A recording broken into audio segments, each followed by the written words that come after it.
Is there like some unwritten rule as to why nobody ever talks about this? I'm talking about it today. It's there, it's reality, and we all go through it.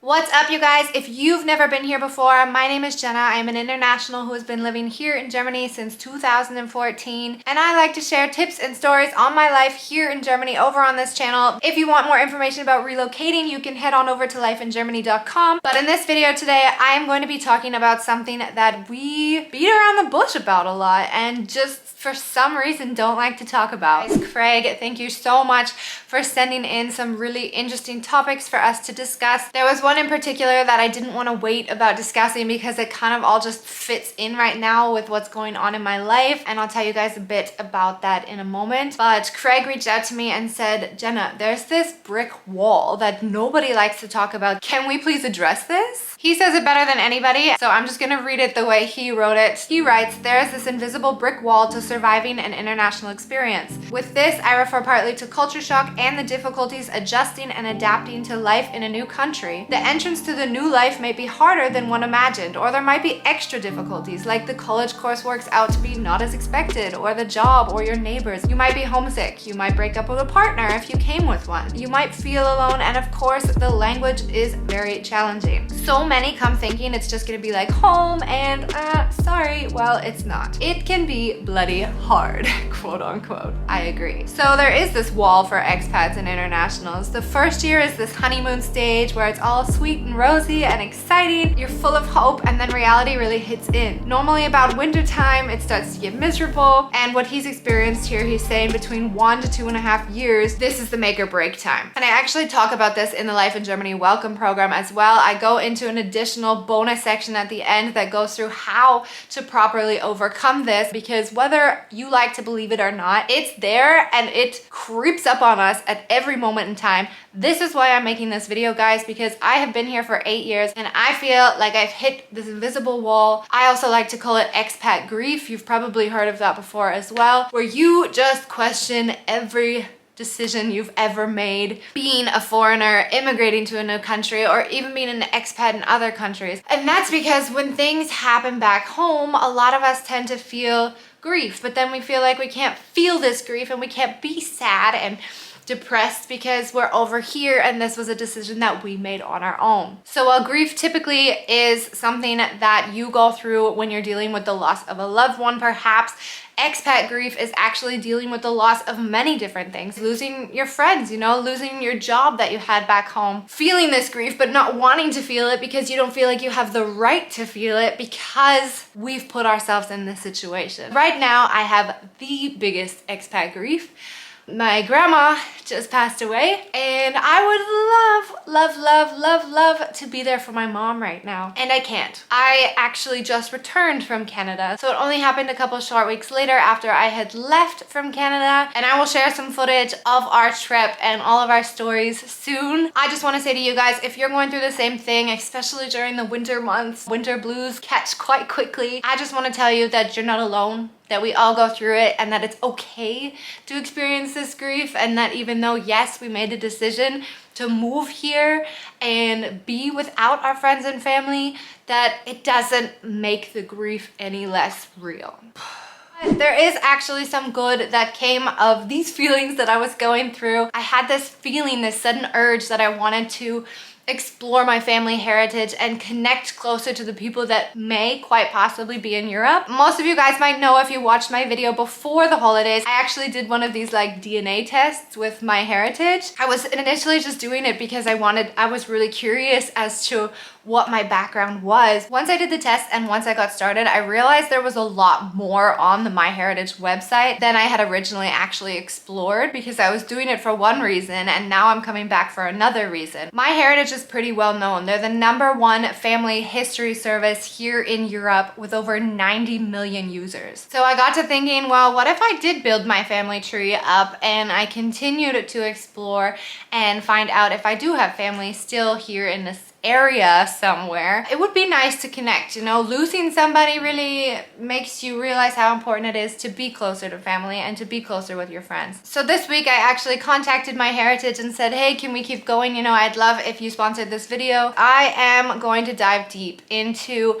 not just creating my family tree, but I learned how to color and repair and animate all of my grandmother's old photos so that we can honor her and remember her in this magical way. MyHeritage actually has a 14-day free subscription, so if you have a bunch of photos that you would like to edit and repair, or you want to start building your family tree, plus I have a discount that I will give you at the end of the video as well. So you can actually go through the platform, you can upload like the crappiest old photos, and you can go through and with a click of a button or like just a swipe, you change the black and white photo into color. And then if you repair it, you change something that's super blurry and unclear and you swipe over and it's like this crystal clear picture. It definitely brings out a lot of emotions. It's kind of like you're looking at your family history in the mirror, you know, you can see the way that they would be today. So I'm gonna go ahead and repair some old photos before my grandma's funeral so that we can have those to share with our friends and family. I won't go too much into detail, but they actually have this other really cool feature called their family tree.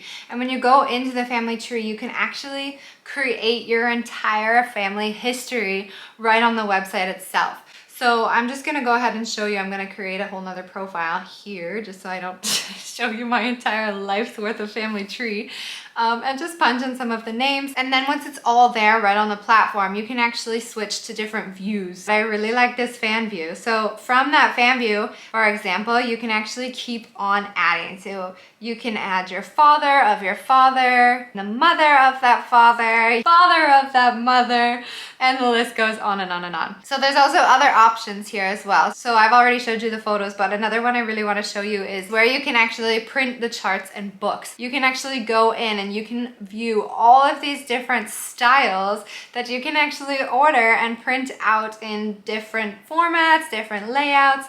I think it's really neat feature. It also makes for really good gift ideas as well. So it turns out in addition to those 90 million users, there's actually 60 billion search results in the MyHeritage website. So I've actually gone ahead and I've reached out to some of my relatives who are still living in the Netherlands, and I've contacted a few of them. Most of them are around my age, and I've just asked them, hey, you know, like, is there a way for us to kind of figure out how exactly we're related? I have a good inkling that they are probably kids from my mom's cousins. What I found really interesting was that when I was home for Christmas, my mom and I sat down one night and had a glass of wine, and she pulled out this photo album that my grandma had made about her childhood in the Netherlands, and there were incredible photos. I found the house that she used to live in. I figured out exactly where she lived in the Netherlands. I can't find it on Google Maps, but now I'm really diving in, and I've joined some Facebook groups. I've asked them if this address still exists, if anybody recognizes the houses. So I'm really eager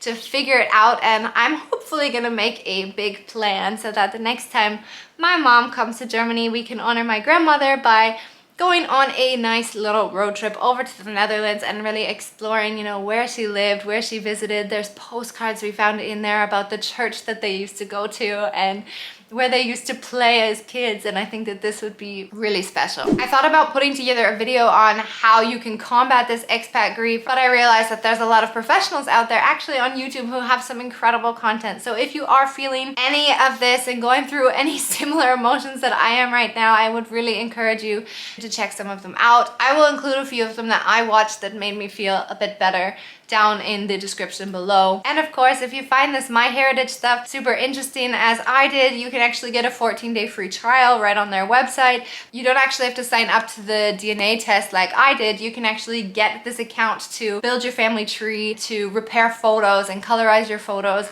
and find deeper connections on the platform itself for 14 days for free. If you want to extend it, and if you're really interested in it, I'll leave you a link below as well that will get you 50% off the subscription if you would like to extend it beyond the 14 days. So that is it for me today, guys. Thank you so much for watching. And don't be afraid to reach out to me. Send me an email. You know, I'd love to chat and I'd love to meet you guys also personally. I'm hoping to do some live chats eventually when I gain the courage to do it. But I will get there, I promise. And I just want to say a big thank you for all of you who have gone and followed my new Instagram channel. I actually have one for life in Düsseldorf and for life in Germany.